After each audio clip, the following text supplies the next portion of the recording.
Hello, everyone, and welcome to the finale of the first story arc for the Avatar: The Last Airbender comics. This is Avatar the Podcast.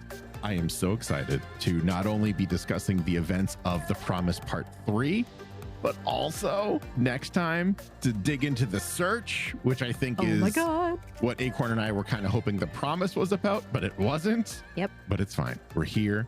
We've learned so much about the world of Avatar over the past 2 episodes, and we'll learn a bit more in this episode. And it's just, again, we've said this so many times before, like we're breathing fresh air here. We're learning new things. The world is expanding. Oh, I can't wait. Let's stop stalling. I'm Booster Greg. That's Acorn Bandit. Welcome to Avatar the Podcast. Hello. Wow, what a great intro. I just got into my own hype so much. I can't wait. All right, let's go.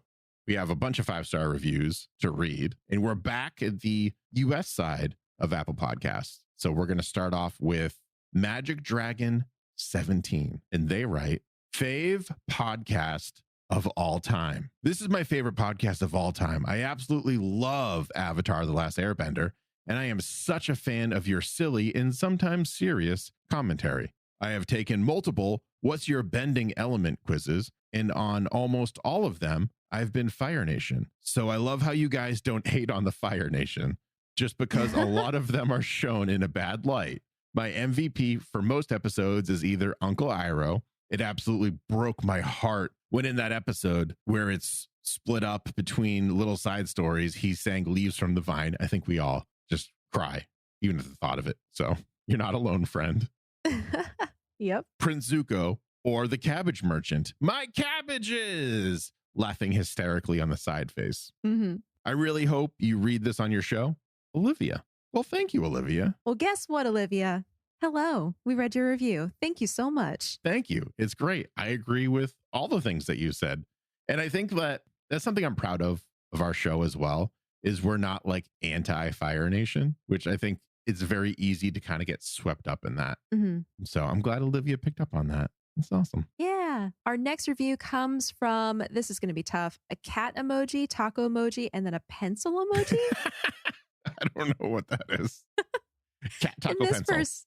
Cat taco pencil writes, Aang amazing. The show is not watered down like the others. The hosts are down to earth. The episodes are fire. And the whole thing is light and airy. Those are all puns if you weren't paying attention. That's why I was making the sound, everyone. That's why. Hope Iroh gets Zuko to try his cake. Oh, I appreciate all the puns on this one. I feel like we've been getting a lot more punny reviews lately. I'm so happy that the listeners have embraced Aang amazing. I know. We did it. We did it. It's time for Top Tiers, Time in the Light. Yep. The next review coming up is from Secret Sea Bear, and they write, my Appa to my Aang amazing. Love this with 4 exclamation marks. Having listened to this before watching the actual show, I found it an incredibly entertaining way to watch the series in a screen-free way that expresses some personal feelings. I dream of being a bender myself and am continually feeling disappointed finding that I cannot bend. You and me both, let me tell you. Yep. Avatar: The Last Airbender is my forever favorite show, and Avatar the Podcast is the Appa to my Aang now. Oh, that's so sweet. It's very sweet. Thank you so much. It makes me so happy to hear our listeners talking about how they listen to our podcast, whether it's at the gym or before bed or at work or just wherever. I love hearing how it's a nice alternative to watching the actual show. And it's kind of like watching the show in your brain, air quotes. Yeah, I'd never considered that when we started the show. Yeah, me neither. But a lot of people seem to be consuming the podcast, let's say. I think that's the official term, right? Consuming the content in that way. And it's like an honor. Like, I feel really proud of that. It makes me happy. Me too. Yeah. Our next review comes from the Avatar Nerd, who writes, I love this. Hi, I love your podcast. It was just what I was looking for. You two really do your research for the show. And for my favorite character, I have to agree with Acorn. Katara is also my favorite, with Iroh in a close second. I love your podcast. Keep up the great work. P.S. This is my first time listening to a podcast. And that too. We've had so many first-time podcast listeners, which is like the best honor. I know. I can't believe that for whatever reason, someone was like, oh, I don't listen to podcasts, but this thing right here, This one. I'm starting with this. And they've left her 5-star review and they continue to listen. It's just like, it warms my little heart so much. Yeah. The next 5-star review comes from Peridot, and Peridot writes, Incredible podcast. That's another good one. That's a good one. I cannot stress how much I enjoy listening to this podcast, almost as much as I do watching the actual show. That's a huge compliment right there. Wow. Oh, yeah. Top 5 characters: Toph, Iroh, Azula, Suki, the Cabbage Merchant. The Cabbage Merchant. We don't see him very much in the top 5s. I know. He sneaks his way in there every once in a while, and I appreciate it. That's a great top 5. Thank you so much, Peridot, for leaving that 5-star review. Our next review comes from HKBJHGJ. Or as I like to call them, Hekabijigaja. Perfect. Yep, nailed it. Who writes, yes, this podcast is amazing. I love this and I think you are so funny and it's very entertaining. And this is probably the best Avatar podcast ever. And while I've only heard Braving the Elements and this, I do think that this is better. And then a ton of emojis, most of which are representing the different elements. So thank you. Oh my gosh. Thank you. My dear friend Hank. Yes. We appreciate Close friend of the that. podcast. Close friend of the podcast. That's how you pronounce their name. It's definitely not me just saying random sounds. Definitely not even a little bit. No, perfect pronunciation. Yep. And remember, if you want to have your 5-star review read right here on the show, you just got to do me one quick favor. Just got to write it. Mm-hmm.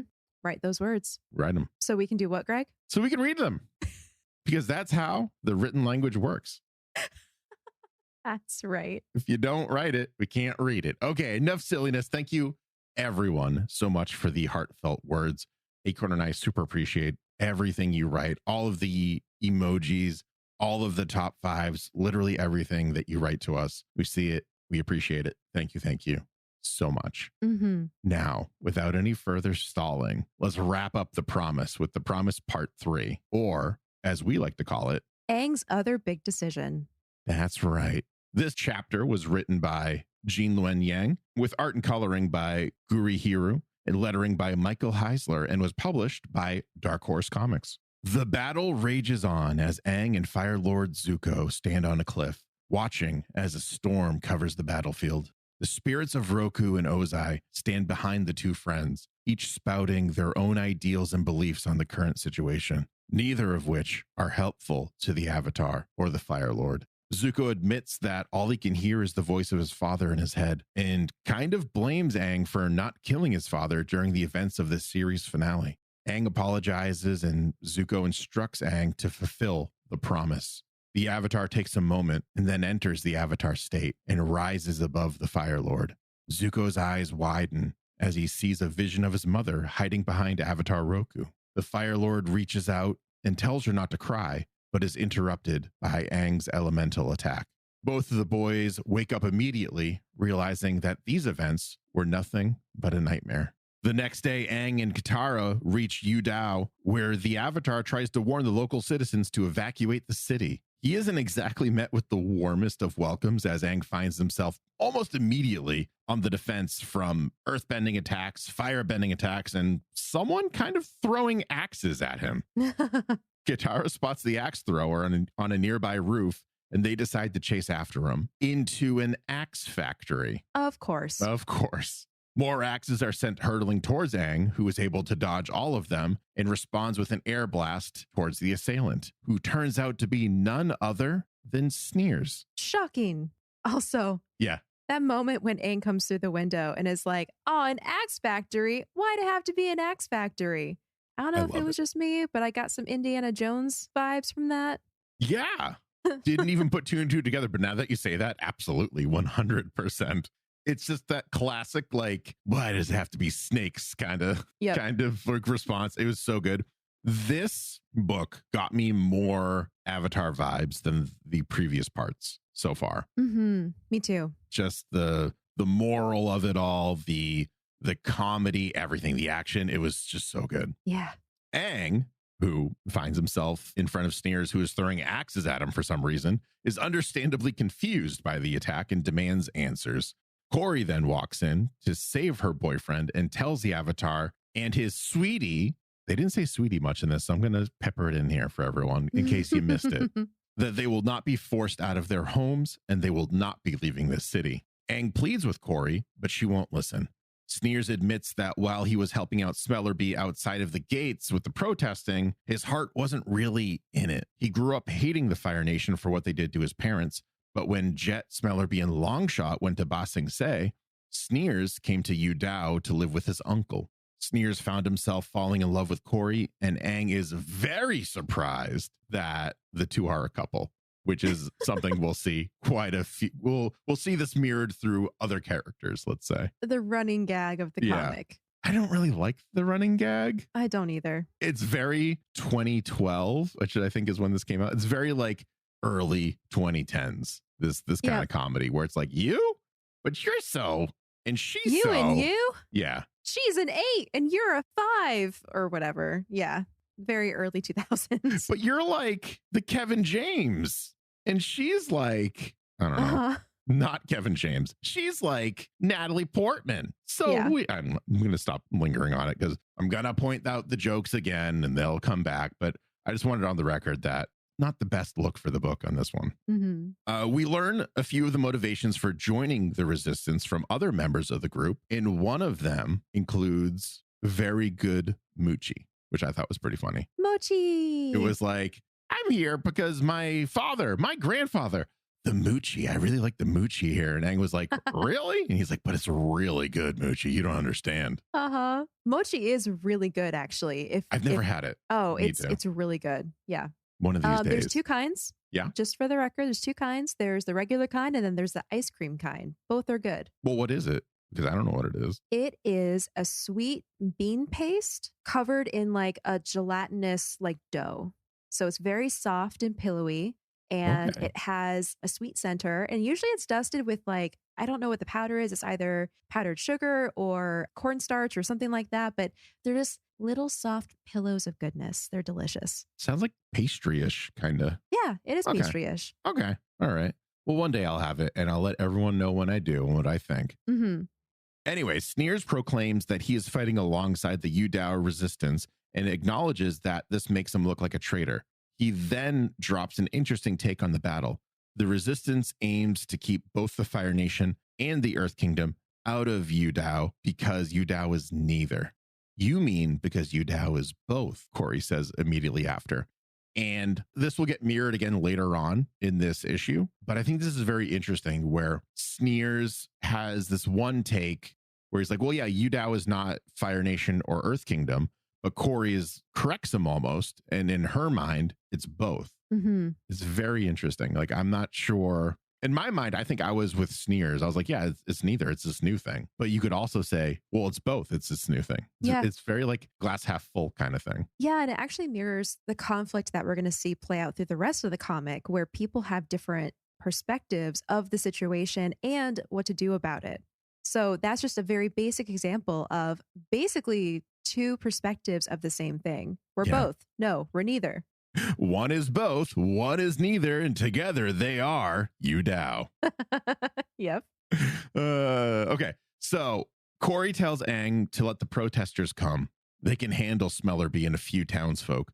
However, when Aang tells her that the Earth Kingdom is sending an army to the city, they become quite a bit less confident. They ask Aang to join their side, but Aang is still keeping to his word with the Earth King. Katara suggests hearing the resistance out, but Corey won't stick around for him to change his mind and points out that if the Avatar won't help them, maybe someone in his fan club will. And I think her exact line is, maybe one of those other avatars will. Yeah. And Aang turns around and sees just like a boatload of airbenders standing behind him. Yeah, which was shocking for me to see. I was like, wait, what? Did you notice that while these airbenders, quote unquote, have the head tattoo, they don't have the hand tattoos? They don't have the arrows on their hands. I didn't immediately, but that's a great detail to pick up. Interesting. Well, anyways, this is the Yu Dao chapter of the Avatar Aang fan club. And if anyone is wondering, yes, Katara is not exactly thrilled to see them. Just letting you all know. And if anyone's wondering, no, they're not all co-presidents. Yeah, I love that. He's like, are you all co-presidents? Like, no, that's stupid. Why would we all be co-presidents?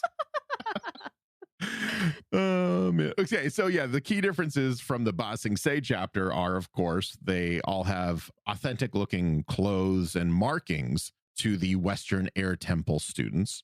The welcome nostalgia that Aang is feeling does quickly fade, however, when Aang learns that the blue arrow that they are all sporting isn't paint as he initially thought. He thought it was like face paint or something. They're actually tattoos using the same ink that the air nomads used so many years ago. The president, the only president, Jing Ying, assures Aang that the members who receive their tattoos go through the most rigorous of study programs to respect the ways of the air nomad. But Aang is horrified and feels that his culture has been immensely disrespected. Aang storms out of the building and doubles down on the separation of the four nations in order to maintain balance. Maybe they'll listen, maybe they won't. Either way, the Fire Nation colonials have to go. It's time we separate the nations and restore harmony, Aang says as he takes off to the main gate to meet up with General Hao and his forces. Oh boy. So I actually learned that this portion, Aang getting offended by the fan club's use of his airbending arrows, it was developed during a time when there was apparently some racial controversy in the news around offensive Halloween costumes. I tried to go find the news article from that time. I think it was like 2011 or so, but I couldn't find anything very like particular to this situation. But I like that they included it in the comic because especially nowadays, appropriation is this huge topic that we talk about because everyone's trying to figure out how to be PC, how to respect everybody, what's okay, what's not okay. And while we're currently in a growing pains period, I think that eventually we'll probably get to a place where we can all, for the most part, agree. Yeah. But I think this illustrates a really great contrast where the fan club had every positive intention. They were going into this with respect to the culture. They wanted to be a part of it. They were honoring it in these different ways. But it comes across as appropriation because the person whose culture it is wasn't involved in it. And he's like, wait, you just borrowed everything from my culture and just like modified it for your own purposes? That's not okay. Yeah. And they also missed very important things about it too, right? Like, they didn't do the full tattoo, for example. They just did the head one because that's the more prominent one that you would see. Yeah. And it was like, you know, we studied the airbending forms, even though we're not airbenders. We tried to learn all the different things about the philosophy. But I think what it comes down to is something I've seen time and again. I'm going to go into this topic a little bit more before we move on, because I think it's important. Yeah, absolutely. In the comic, Aang was saying, for you to treat our tattoos like a part of some costume, my culture isn't a game. That's how it's coming across to him. And I think that's where a lot of the issues come up. And of course, I'm talking about this as a Caucasian myself. So, you know, take this with a grain of salt because I'm also talking from my own personal experiences. But I've seen a lot of the issue, the conflict come up with the way people take customs, clothing, or culture, and they just use it. There's no respectful engagement. Like there's a difference between wearing something that belongs to another culture and like wearing the clothing of that people while they're in the region. Like if you're in another country and you're invited to, or if you're participating in the customs as a sign of respect alongside them, or if you're like in a social group that's a part of that, or even just giving respectful recognition in ways that don't offend, like because the people whose culture it is are clued into it. They're like, yeah, that's okay. So it's such an interesting topic because I think a lot of people have good intentions, but it's also a line that can be very easily crossed if the people whose culture it belongs to aren't a part of the situation. Yeah. Obviously, what jumps out to me is the live action Avatar movie. I mean, that's the biggest that's the biggest connection here. Yeah, we're just going to take this culturally diverse television show and appropriate everything about it. The worlds that it's coming from, we're just going to pick and choose what we want to include and then whitewash the rest of it. Like, holy crap, so disrespectful. Yeah. Yeah. That's just, I was reading this and that really jumped out to me. And it's almost as if this is kind of like Bryke's way of acknowledging the movie without actually acknowledging the movie a bit. Like, this is obviously much bigger than The Last Airbender and the commercial flop and critical flop and the overall flop that it was. But based on the interviews that we've read in the past about Bryke, they seem to like not be able to let go of things very easily. So for me, this is a slight nod to that, but also them dealing with a much larger topic for the series. Yeah, we don't know for sure, but at the same time, that movie came out in 2010 and this comic came out in like 2011, 2012. Yeah. So it's possible. It's possible. I don't know. We'll leave that. We'll put that on the back burner. And we join Zuko as he is meditating on his ship and has a conversation with the portrait of his uncle Iroh. While Zuko feels that his intentions are justified in that he is protecting not only the people of Yudao, but also their relationships with one another, Zuko is worried that his actions are exactly what his father would do and questions if his call to battle is right or wrong. He wonders if it matters that his reasons are different and if it all just looks the same from the outside. He touches the painting of Iroh and wishes that his uncle were here with them and notes how much he misses him. Well, guess what, Zuko? You could have him with you if you just went and got him. I know. Every time, like in this scene specifically, I was so worried that Iroh was dead and his death was like off camera. Oh my God. No. I was like, did he die? Did I miss what? That would be unforgivable. Yeah, but he's not dead, everyone. Don't worry. Zuko, he respects his uncle so much. He feels like this is a burden that he doesn't want to impart onto his uncle. Mm-hmm. He's like, this is my burden. I have to deal with this. My uncle's done so much for me. I have to move on. I have to figure this out on my own. And by on my own, I mean with the advice of my crazy father who is locked in prison.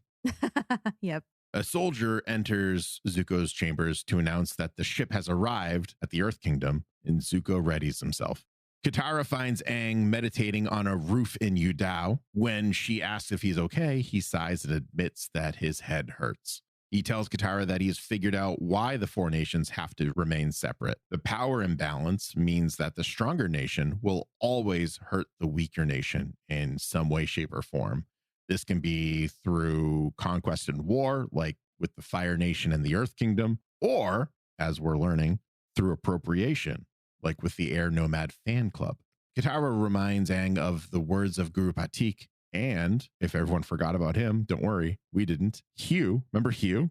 Remember Swamp Man Hugh? I love him. And they both had, I didn't even realize they both told him the same thing until I was reading this book. They both kind of told him that separation is an illusion and that the four nations are really all one and the same. Aang yells that he doesn't want them to be the same and explains that he loves the culture of his people, as everything about it makes the air nomads different from everyone else. As the last air nomad, he has to do everything he can to preserve it. He has to restore the separation of the nations, even if it means fulfilling his promise to Zuko. Katara points out that this promise goes against the air nomad philosophy, which is what he is trying to preserve. Aang holds his head and tells Katara this is exactly why his head hurts. Oh, poor Aang. This is such a good conversation. Yes. The contradiction of separation being an illusion and that the four nations are really one and the same, and yet they're also distinctly different and can collide and clash and destroy each other if not balanced. Oh my God. And then on top of it all, Aang going through the Harmony Restoration movement could once again go against his air nomad philosophy. So it's like, it's such a tough position to be in. And so that kind of conflict is so interesting because you can see both sides of the argument. And of course, you're sitting there going, okay, so what's the answer? And like, spoiler, it's the third one, the third answer that we don't see, but we'll get there. I also love the perspective of Aang being faced with this impossible task of preserving his culture alone and the weight of that and how eventually becomes an opportunity that we're going to see at the end. For sure. It's almost like a pattern with Aang where he's caught between a rock and a hard place, but he always finds the way out that kind of like isn't perfect for everyone, but it's not terrible for everyone. It's like the good compromise. He's the compromising avatar. That's what he is. Yeah.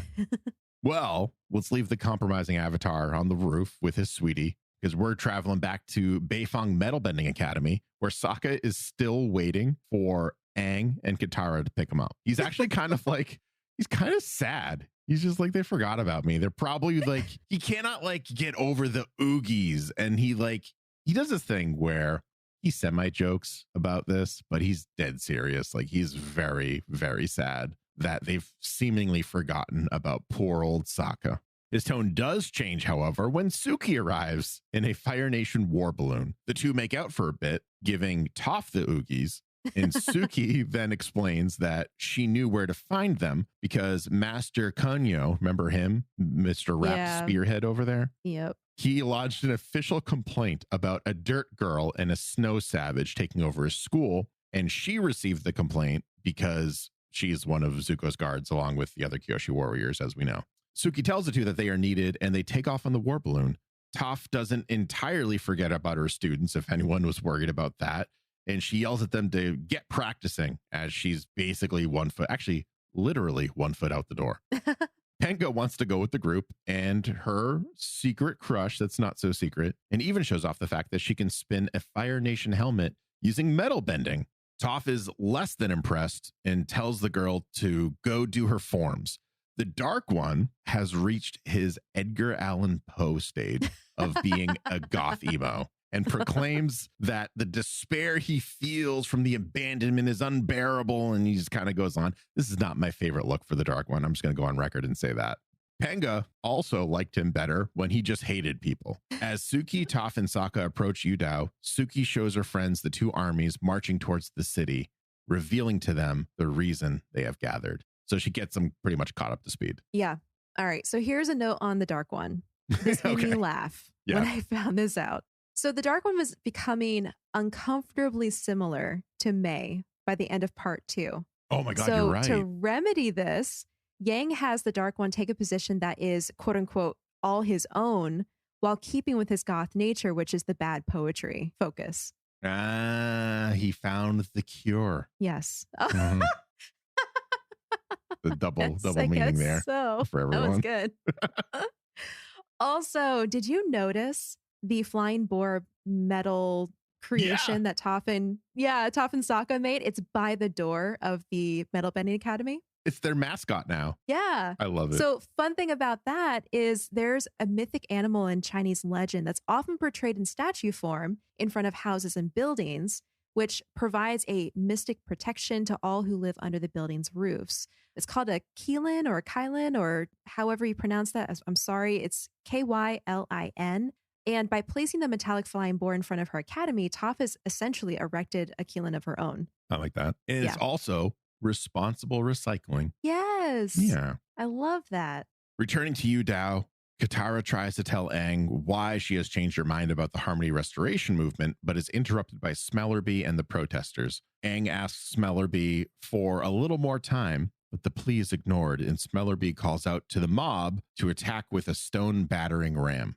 Aang and Katara fight back and are able to destroy the battering ram, but Smellerbee is one step ahead and tells the Avatar that the battering ram was the distraction, and the real attack is revealed to be a metal drill that makes its way through the Yudao walls. It's like a little mini drill from the series, is what it looked like to me. Rejoining the other half of Team Avatar, Sokka gladly accepts the burden of being the quote-unquote idea guy and devises a plan to sneak themselves into one of the Fire Nation's tundra tanks. Unfortunately for Sokka, Toph is definitely on a slide kick, and she uses the opportunity to create an underground slide. Sokka definitely, if anyone's wondering, he definitely does not let out a scream that Toph calls girlish. And then he definitely doesn't blame it on Suki, if anyone's wondering. So they're underground, but they don't have to wait super long, fortunately, for a tundra tank to drive over them. Toph's fists bust out of the earth like a freaking Terminator and rips a hole in the bottom of the tank. The group has acquired their ride into battle. Same energy, like Terminator style. Yeah. Oh, I heard it. I heard the do when she was doing that. It was so cool. So there's one hiccup going on though. Sokka hasn't figured out the next step of the plan yet. Ooh, idea guy. Step 1. What are you doing? Get on a tundra tank. Step 2. Profit? Question mark. So while Toph and Sokka bicker about the lack of a next phase in the plan, Suki notes how lonely Zuko seems on the horizon. Toph thinks that screwy in the head is a better way to put it, which sparks Sokka's brain. Phase 2 will be to have Toph metal bend all of the screws out of the Fire Nation tundra tanks. When we rejoin the gang at Yudao, Sneers meets his friends, aka head of the protesters, and introduces them to his girlfriend, Corey. After some tension and some more remarks about Corey being out of Sneer's league, yep, we got the bit again. Thank you very much. Again, Sneers reiterates that Yudao is neither Earth Kingdom nor Fire Nation, and Corey wonders if it's both. So again, that kind of like conflicting but the same kind of train of thought. Yep. A protester interrupts the conversation by wreaking havoc on the town, which stops any hope that Aang has for peaceful de-escalation of the situation. The Avatar then attempts to separate the fighting, telling Smellerbee that he is on her side and also wants the colonials to leave just peacefully. Aang is too late because as he mutters the words, Earth King Kuei's army arrives. The Avatar Aang fan club shows up as well, humbly bowing before the air nomad. They wear a headband over their arrow tattoo this time and beg for his forgiveness regarding their ignorance. Aang asks them to go home because he's already got too much to deal with, but the fan club tells him that's why they're here, to help him in his fight. General Hao reads a declaration from the Earth King, and Katara yells up to Kuei's balloon and yells for him to read his own decrees. Kuei, of course, declines the invitation, stating that Hao is doing just fine on his own. I don't need to go down there. It's not scary down there. I just don't want to go down there. My God. Yeah. Continuing our conversation about Kuei from the last book. Yeah. My opinion of him has been kind of tanking.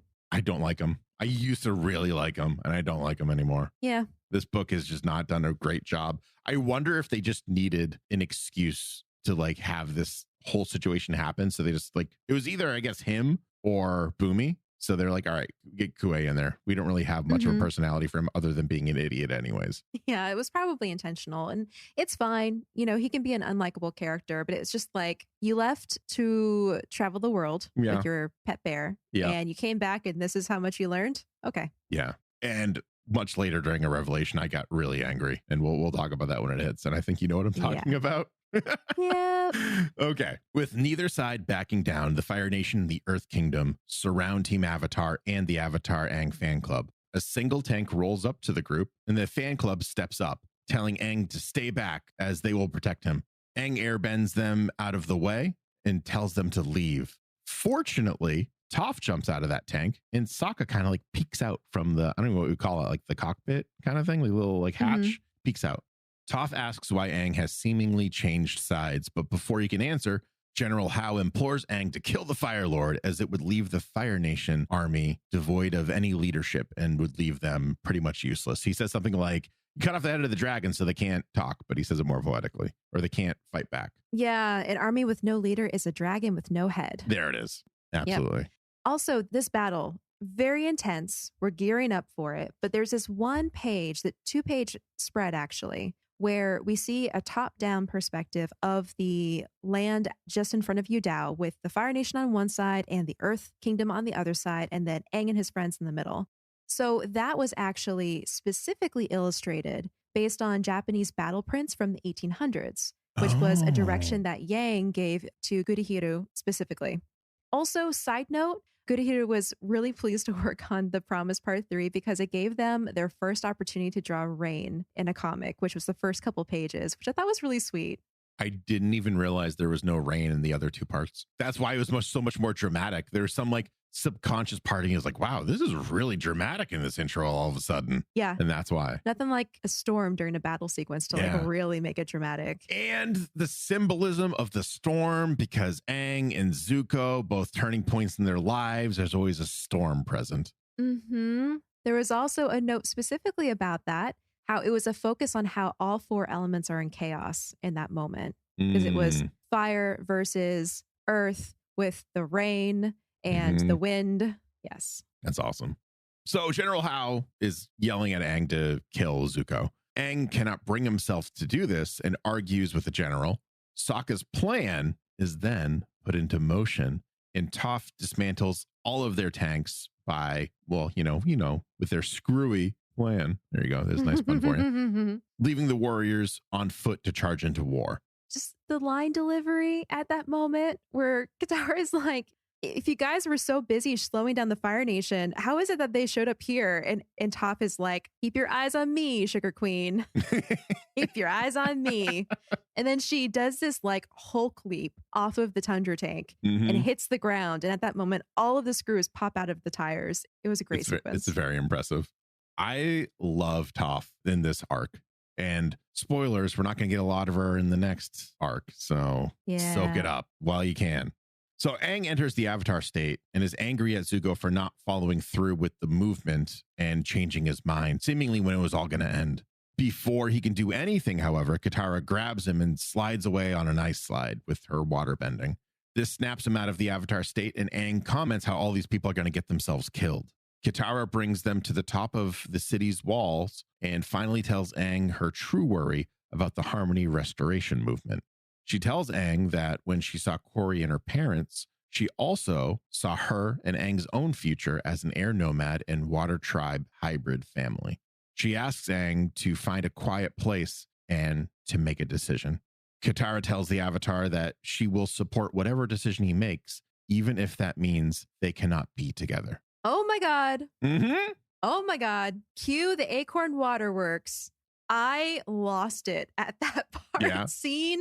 I mean, also keep in mind, like I've watched the original series so many times. We've been doing this podcast for over a year. Yep. We've been focusing so much on the first 3 books of the animated series that just seeing one panel in a comic with Katara and Aang as adults holding a baby, like I couldn't handle it. I'm like, I want to see that so bad. I'm so excited to like have them grow up and be together and make a family and do all this really crazy stuff. And Korra, like, can't wait. I know. Yeah, we've been so living in the present with Team Avatar to even get like a single panel of what their future might be, which we know is what it's going to be, was very like, I just want to get there. I want to skip all this, but I don't, but I do, but I don't, but I do. Yeah. I want to get there. It was also heartbreaking because I don't know about you, but I forgot that the Harmony Restoration movement would apply to them too. She's a waterbender. He's an airbender. Like, I feel like as a leader, you would have to abide by your own rules to set a good example. So that's where I think Katara is coming from, where it's like, listen, I saw our future in the situation and I realized like this is going to impact us too, which, okay, we can go along with it because I want what's best for everyone. But like, just a reminder, it made my heart break a little bit. For me, it's not like the opposite reaction, but I had this reaction of like, well, if you want Aang to sway a certain way, threaten to take Katara away from him. I mean, that's effective too. You need him to act. Tell him he can't have his girlfriend anymore, and he will act. And that's exactly what he does. Tangentially to that comment, like once again, in this like little scene here, Katara is once again the heart of the story and the reason behind Aang not making big mistakes. Just like I flash back to the Storm episode where she followed him to the cave and like had that conversation about his past and his identity and like dealing with the shame and all of this stuff. Like she turned the tide in that scene for the better for the future. And here again, she like took him out of the Avatar state, said, Aang, calm down, think about this, make a rational decision. I will give you space and time and support. Go do it. Like, thank you, Katara. Yeah. Queen. Absolutely. So they share a kiss and Aang flies off into the mountains and earthbends a small hut around him. I'm calling it a hut. He just earthbends a whole bunch of rocks around him, making like a dome. Toph style. I found this very interesting. I was thinking about that because Toph does the tent. She does like a very like aggressive tent. And for me, even though this wasn't animated, it felt a little less aggressive and a little more subtle, which I thought was very interesting based off of like Aang and Toph's personality. Yeah, so the structure of it is different and very much their personality. But I liked the concept of Aang needs space. Yeah. He's going to pull a Toph and make like a rock house for himself. Exactly. It's kind of like a rock igloo, for lack of a better term. It is. Yeah. He takes out his prayer beads and he holds the emblem that has a Fire Nation symbol on it, and he summons Roku. Now, I don't remember him doing that in the animated series. He always just kind of summoned Roku. So this is a bit of retconning that's coming up here, just forewarning everyone. And real quick, before we get into the conversation with Roku, I do have a note about that kiss that happened just a moment before, like a couple panels before. Apparently, Yang had great expectations for the art for that kiss panel. Even writing in the script, this is an important moment. It has to be sweet and heartfelt and sad. And apparently he was extremely pleased with Gurahiru's work because it conveyed all of that, which I agree. It was very good. Yeah, absolutely. Aang tells Roku about the dream that he had, and Roku seems to know all about it. They then have the same conversation about Aang keeping his promise and allowing his air nomad ways to kind of fade away. And it's all very just reminiscent of the end of book 3. And for me, I'm just going to say this. It feels like the spirit of Roku is a residual haunting of a ghost. He just says the same things all the time. And it's just like he's on this loop. And I got really annoyed with Roku at this point. I love Roku, but the fact that he's just like, yeah, just like make a decision, make the decision that I couldn't make, kill him. Yeah. So cold, which is kind of ironic because he's a firebender. Yeah. Yeah, that's a really interesting point to make. Roku did have a lot more complexity in the animated show, and I feel like this is a very simplified version of him. Yeah. Like you're right, it's almost like a shift from a complex spirit of a once living avatar to the ghost of a once living avatar, who, like you said, is kind of like on the same record, repeating themselves over and over, which is a small critique, but yeah, I see it being there too. I think it's just because we get so little of Roku that the fact that we see him more and it's just this watered down version of him, as far as I can tell, I was just kind of disappointed. That's all. Again, you're right. Small critique based on the whole and all the subject matter that is being handled quite well in this book. Just these little things that we nitpick out. So yeah, he gives the same advice, right? He says, you're the avatar, you're larger than your nation, your friends, your family. You have a duty to the world. Roku then looks down and tells Aang that Zuko is his descendant and that Ursa is his granddaughter. I forgot that Aang didn't know this. I know. I feel like we all just knew it, and Aang just like didn't put 2 and 2 together on this. Roku leaves Aang with the same advice that he always does. End your opponent while you have the time. Back with the rest of Team Avatar, Sokka tries to make sense of the whole situation, and Katara rejoins the group and tells them that Aang is trying to figure out what needs to be done next. Toph is confused as to why Aang needs to think about this, as it all seems pretty plain to her. Katara tells the group that she trusts Aang, and they all should as well, based off of everything they've been through together. The group decides to split up and stop everyone from killing each other. Sokka asks how he's supposed to get down from the wall, and Toph, with a smile, earthbends him a slide. Sokka is less than thrilled. Sokka lands in between Sneers and Smellerbee, breaking up their fight. After failing to cite the wise words of the Aang fan club, Sokka learns that Corey is Sneers' girlfriend and does the bit. We all know the bit now. Are you dating her? But follows up with a, didn't know you had it in you, big guy. Just a cringy joke. I'm sorry. Yeah, a little bit. As the battle wages on, Toph is running out of steam and finds herself in need of a break from all of her metal bending. More guards charge at Toph and Suki when all of a sudden their helmets spin wildly on their heads. Toph's students have arrived to help give Sifu Toph a much needed break. With helmets spinning and metal coins flying on the battlefield, the Dark One finds a moment to recite terrible poetry. While not appreciating the poem, Toph is glad to see her students and confesses that the helmet spinning is way more impressive up close. Katara notices the Earth King's airship flying overhead and ice bends her way up. There, she sees Kuei in the corner of the ship with his knees pressed against his chest. He's kind of having like a panic attack at this point. He confesses that he just wanted to prove to his troops that he's finally brave enough to lead them into battle, or at least co-lead them into battle. But now he just wishes that Bosco was with him. Katara learns that Kuei had never been to Udao before. How? How have you not been to this city before? You were traveling for a year in the Earth Kingdom. So I'm sorry, that's my nitpickiness. But hearing this, Katara gets an idea.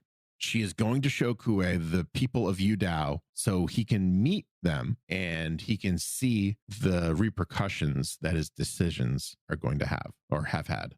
Kuei notes that it's not safe down there, and Katara agrees, but the two slide out of the airship. He's like, it's not safe down there. And Katara's like, yep, and it's all your fault.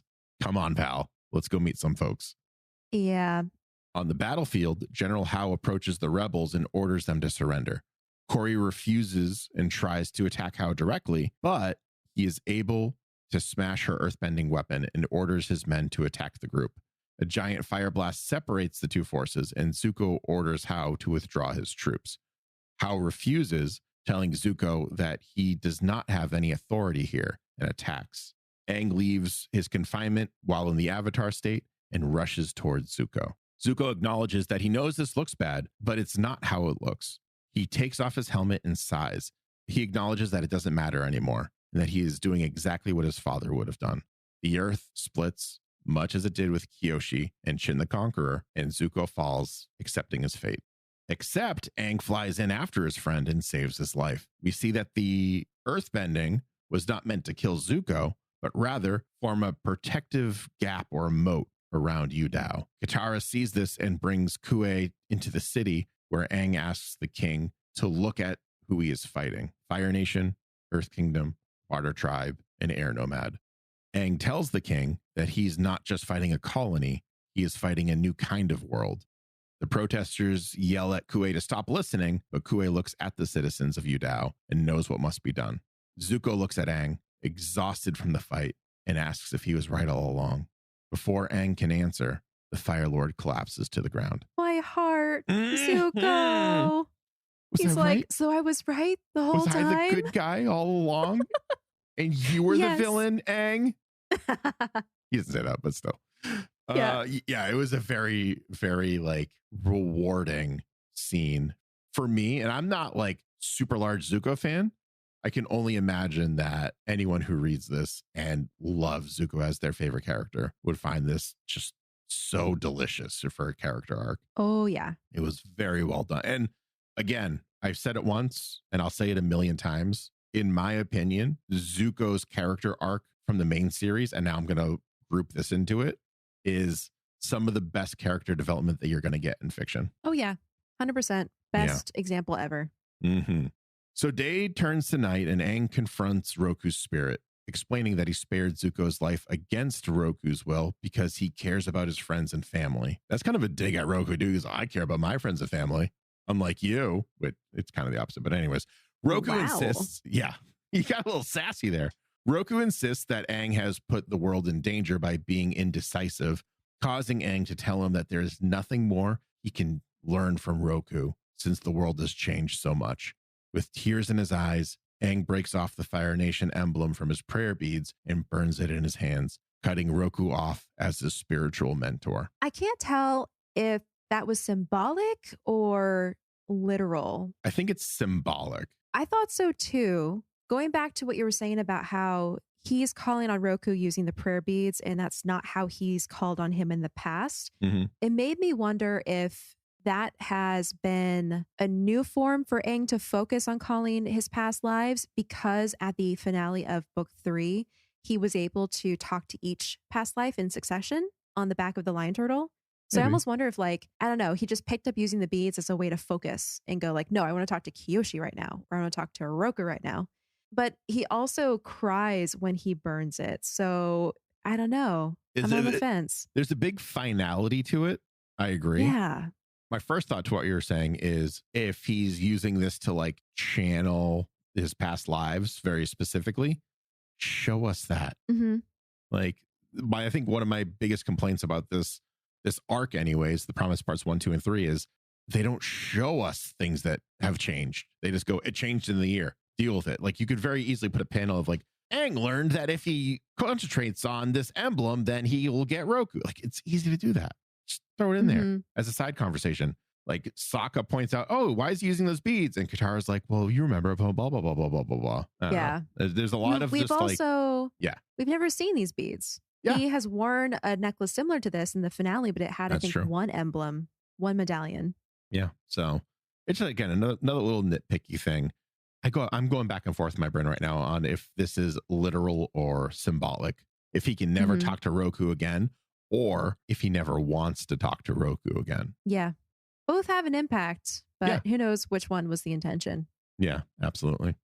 With his amazing timing, as always, Iroh calls to Aang and tells him that Zuko is awake. It is here that we learn that Zuko was actually up for 4 days, which is quite the nap there, Zuko. Yeah. Iroh thanks Aang for bringing his nephew back to him, and that Zuko should have come on his own much earlier. Even though he is the Fire Lord, he is still a stubborn boy, as Iroh puts it.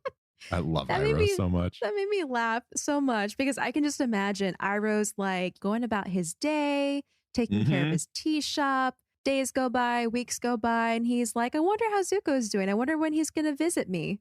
I'm always ready for Zuko to come over. I can't wait. And then Zuko, meanwhile, in the Fire Nation is like looking, staring at his uncle's portrait, like going, Iroh, I miss you. How I wish you were here. You can do. It's very easy. How I wish you were here, but I made a promise I won't disturb you.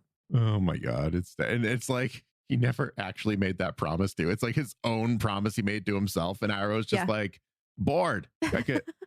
I want me to help. I'm wise. I can help. Oh man. I love that dig too, where Iroh is just like, yeah, he could have got me at any point and he just chose not to. I don't know why. He's just a stubborn boy. Mm-hmm. Aang tells Zuko that the Earth King has agreed to talk whenever they're ready. The two acknowledge that Udao cannot stay a Fire Nation colony, and it is definitely not an Earth Kingdom city anymore. Aang smiles and tells his friend that it has to be something new, and this is why they need to meet with the Earth King. Zuko tells Aang of the dream where he fought the Avatar, and the two discover that this was actually a shared dream. Zuko admits that he felt relief in the dream when he was falling to his death. He then apologizes to Aang for having him make the promise in the first place. Zuko had always struggled with right and wrong, and he thought that the struggle would end once the war ended, but it didn't. When he visited Ozai in prison, he realized that the struggle was only the beginning, and that is why he asked Aang for help that night and asked him to make that promise. Zuko now knows that asking this promise of Aang was putting the burden of choosing right from wrong from Zuko onto Aang, and it was unfair. Aang smiles and tells Zuko that he needs to give himself more credit. After all, it was Zuko who was right about Udao, which is like, yeah, it's true. Mm-hmm. Aang asks if Zuko felt relief when he was falling in real life, and Zuko tells Aang that he knew the Avatar wouldn't let him die. Aang tells Zuko that he knows of his lineage and that he is a flawed Avatar because he is unable to detach himself from the bonds he's forged through his life. Instead of fighting this, Aang decides to accept this aspect of himself, which is like amazing. That is Aang amazing. This is the definition of Aang amazing right there. It is. I'm flawed. I understand I'm flawed. This is how I'm flawed or how people perceive I'm flawed. I've accepted this about myself. This is not a flaw. This is just me. Yeah. I love that. And like, I also had a moment where he's like, I know about your lineage, which basically makes us family. And I accept that. And I want to be there to protect you and to like keep my family safe. Yeah. It's just like so much happens in this like heart to heart scene. And it's like one of those things where it's the tail end of the book. There's all this action that happened and they're just winding down, but like emotionally, they're still winding up, which makes it a perfect segue into the next book, which I'm very excited about. That was really well done. Very smooth. Yeah. Yeah. Zuko tells Aang that he's not the only one who is flawed and wonders if the struggle will ever get easier. After a brief pause, Zuko tells Aang that the woman in their shared dream is his mother, Ursa, and Iroh tells the two boys that sometimes dreams are the way a person's spirit reveals the answers to their own problems. But also sometimes they're just the result of eating spicy food before going to bed. Zuko believes that finding Ursa might help connect him to his heritage, and maybe he will finally find peace. Is it just me, or does Zuko like to externalize the solution for himself instead of actually just working on himself? Yeah, he has a tendency of doing that. He's doing it again here. So I have a problem. I have to restore my honor. I have to get the Avatar for my father. I can't tell the difference between right and wrong. I have to end this war. I'm struggling with these concepts. Let's go find my mom. Yep. That's what it does.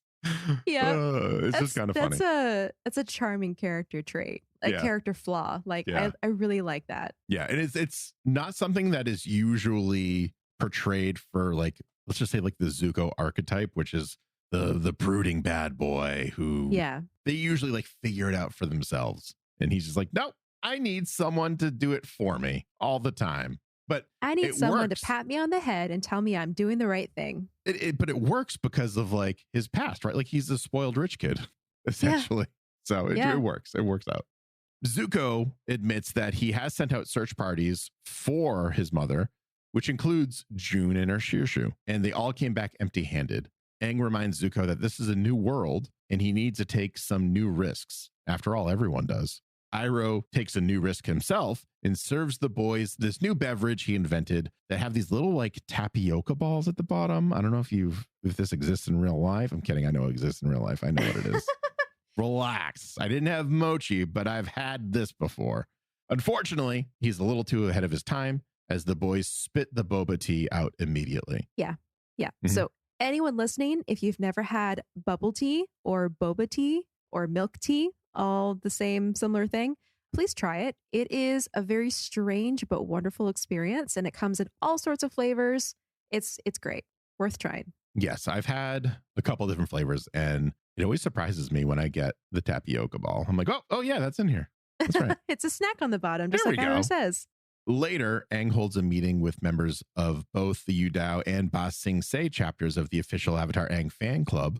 He explains that he wants them to continue the culture of his people and dubs them the first air acolytes as Katara watches from afar. Okay, this hit me so hard, Mhm. unexpectedly. I got to the last page and I'm like, oh my God, I see what this was doing the whole time. And I had no idea. Because again, like I've watched the first 2 seasons of Korra and I knew about the air acolytes, but without this prep work, without seeing the development from Aang being the last avatar to a community of air acolytes continuing the philosophies and the culture of the air nomads, it felt hollow to me. And I was like, what was this decision? This feels weird. Like I didn't see this develop. And there are just these people coming out of nowhere who are like, I'm an air acolyte. Like this was so much more meaningful. And I got, again, teary because I'm like, oh my God, Aang is actually sharing his culture with people. He's creating this new world.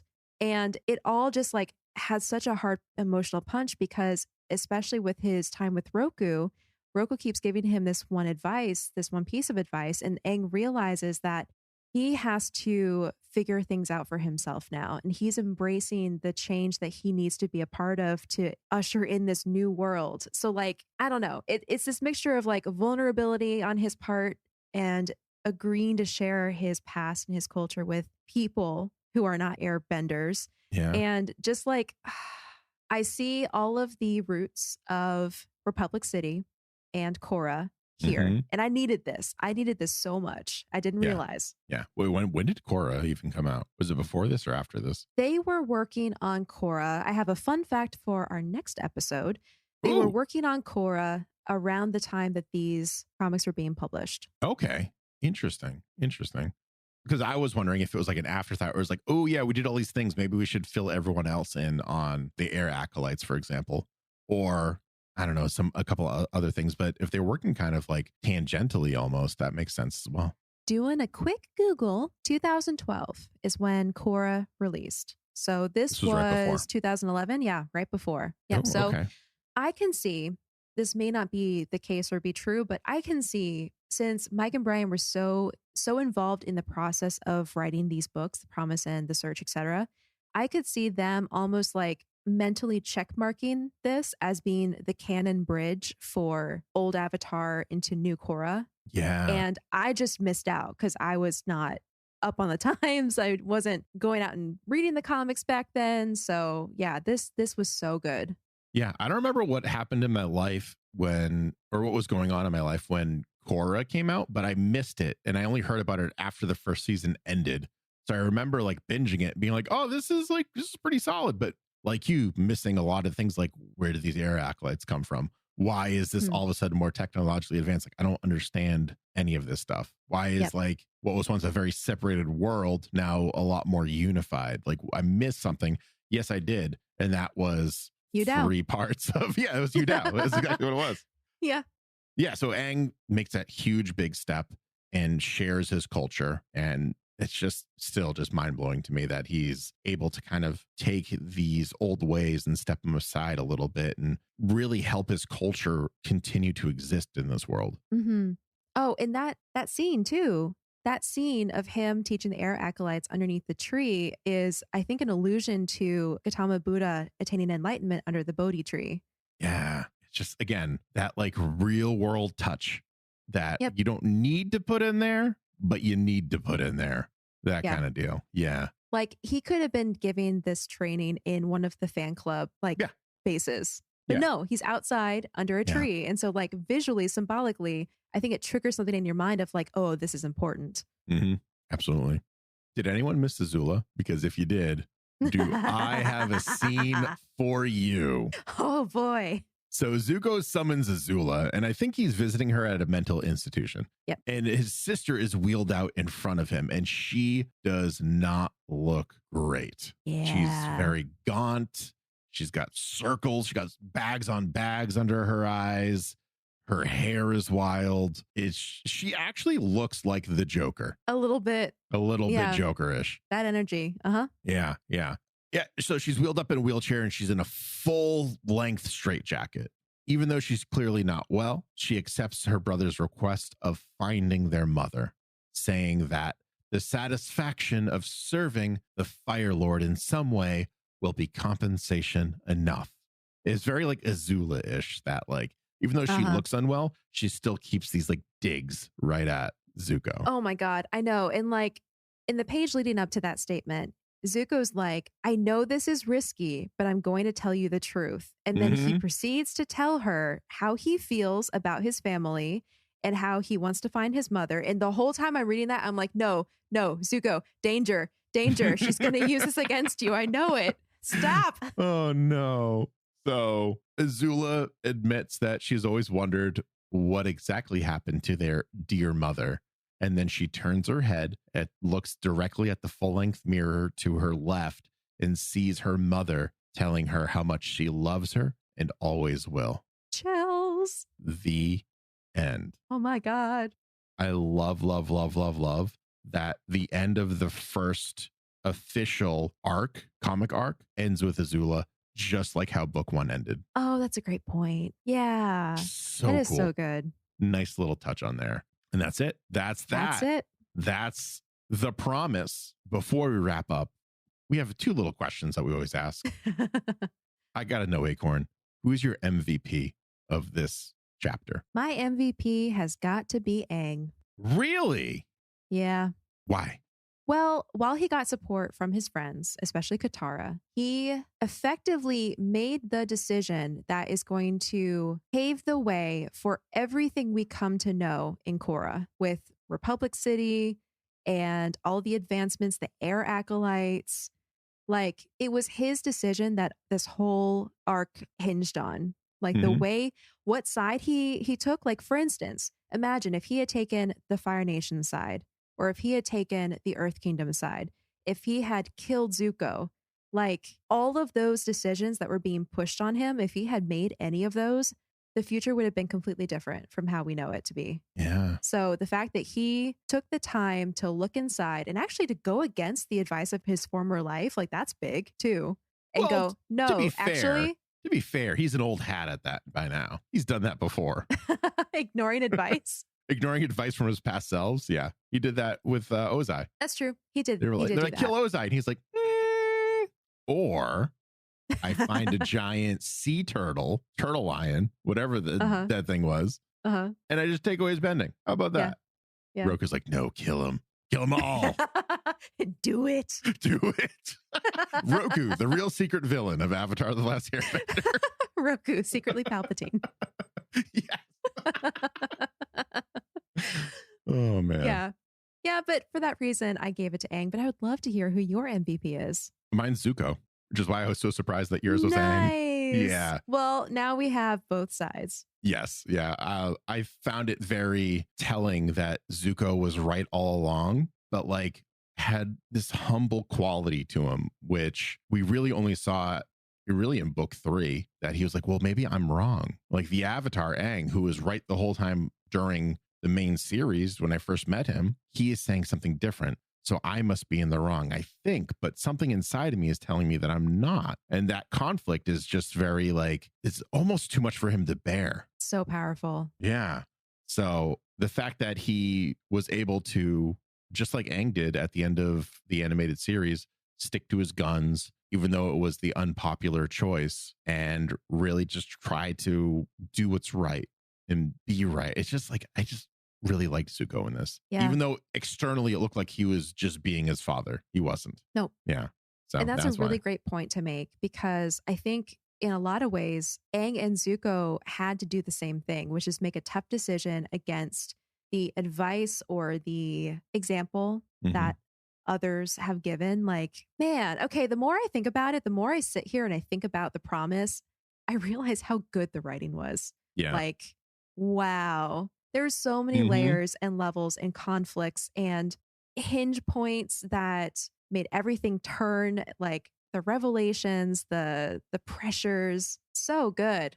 Yeah, but I love Zuko as the MVP. I think I'm really happy with both of them, both of the boys being MVPs. Same. I'm once again glad that you picked the other, because that makes the choice a lot easier for me. Yep.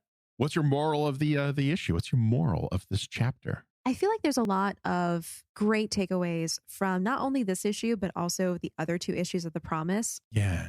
I'm curious to hear what yours is, actually. Mine is, I think it's very similar to the end of the main series, where there's always that third option. And sometimes that third option is compromise. And compromise, I think, can be viewed in a negative light, but I don't necessarily think that. I think that it can be a great way to blend two forces into one and respect each other's differences and embrace the similarities. Like, I think, and that's what's happening in Yu Dao. That's what happened over 100 years while the 100-Year War was going on. While colonialization is not great, don't get me wrong, once these cultures got blended together, while one was, a bit superior in terms of wealth and all of that than the other, they're still married together, and you can't just rip that apart. So I think you're right. The whole arc, The Promise Part 1, 2, and 3 is all about, like, what do you do when the peanut butter gets mixed with the jelly, to put it very lightly? Yeah. Yeah. You make a new kind of sandwich. Right. What do you do when the chocolate gets mixed with the peanut butter? You get a peanut butter cup. Yep. There we go. Yeah, that's more where I was leaning. But I feel like we've also had this kind of moral before, where change is inevitable. Yeah. And it's something that you'll need to adapt to. But I think that's also the nice thing about Avatar, is it has such a consistent theme through all of it. Its big themes are change, diversity, growth, inner strength, growth, like all the good stuff. Yeah. I also really like that Aang had some character growth in this book. Aang doesn't grow a lot as a character in the main series, in my opinion. He does grow, don't get me wrong, but it's not as dramatic as Zuko, for example. Yeah. Or even Azula, right? Like, her character arc is pretty crazy. Or Katara. Or Toph. Or Toph. Like, anyone, like Aang grew quite a bit, but you see him still struggling with a lot of the same struggles as he did at the end of book 3 in this. And when he destroyed let's just call it a relic that he used to channel Roku, even though this is retconning, in my opinion, it was very powerful. And it shows that, like, he outgrew that mentor. Yeah. And it was very powerful for me. Yeah. Like, yeah. Wow. Oh, man. Think back to book 2, Earth. He and Roku got together so many times through that book to talk about the past, for Roku to give him advice, for Aang to figure things out. Yeah. Jeez. Yeah. It was just it's very powerful for me just seeing him do that. And man, I just wish they had one panel just poking light at why he's using those. And that would have made that moment all much more sweeter, I think. Yeah. But anyways. Still a great book. Yes. Man. Still, nitpicking aside, we're just going to be nitpicking sometimes, and that's just going to happen. This is 69 episodes into our little podcast here. If you didn't know we nitpicked before, I bet you do now. Newsflash. It happens sometimes. We have opinions. But ultimately, I'm glad this exists. I think this is wonderful. I'm glad that we're doing this podcast together, because I don't know if I would have read this on my own. Just being honest. I love the animated series, but sometimes for me, the comic adaptations or the sequels afterwards are hit or miss. This one was a hit. And I already read The Search Part 1, and I can confirm that's also a huge hit. And I got thoughts you'll have to wait for next time for. But until then, if you are caught up on all the episodes and you've gone to patreon.com/Avatar the Podcast, you've listened to all the secret podcasts, and you've voted, and you've done literally everything there is to do for Avatar the Podcast, you've gone to the youtube.com/Avatar the Podcast. By the way, thank you so much for 500 followers, subscribers, whatever you're called. Oh my 500 God, subscribers. yes. We hit that the other day. That's awesome. Thank you so much. And thank you for leaving the 5-star written reviews on Apple Podcasts, as well as leaving the 5-star rating on Spotify. Join me, twitch.tv/Booster Greg, Monday and Friday evenings, 8 p.m. Eastern Standard Time. I'm finishing up Darksiders and It Takes Two, which are both fantastic games. So what are we playing next? I don't know. Come on down. Find out. Something good. Something good. And you can find me online at Acorn Bandit or on joysans.com, which you can also find on Etsy if you search Joysan Studios. That is JOISANS. And you can find some nerdy enamel pins there. Yeah. Coming up next time, The Search, Part 1. yes. And until then, we'll see you next time on Avatar the Podcast.